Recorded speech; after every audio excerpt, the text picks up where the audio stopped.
Shalom everyone, I'm Mrs. Watson. Ito ang grupo ng mga nanay kung saan si Kristo ang pinag-uusapan.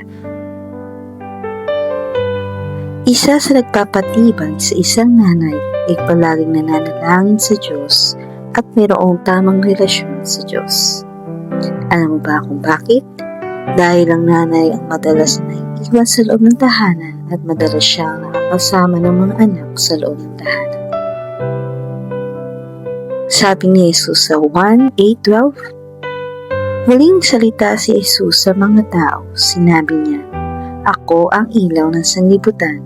Ang sumusunod sa akin ay magkakaroon ng ilaw sa kanyang buhay at inalalakad sa kadiliman."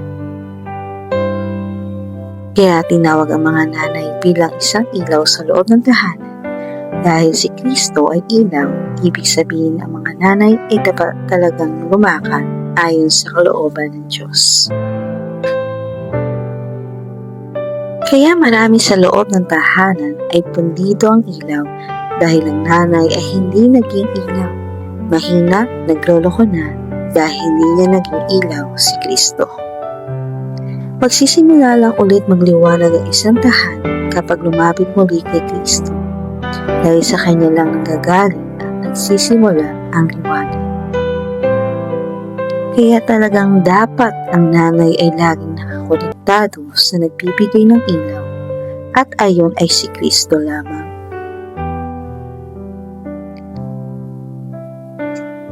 Sana naunawaan mo ito and I pray na buong pamilya mo ay nakakonektado din sa nagbibigay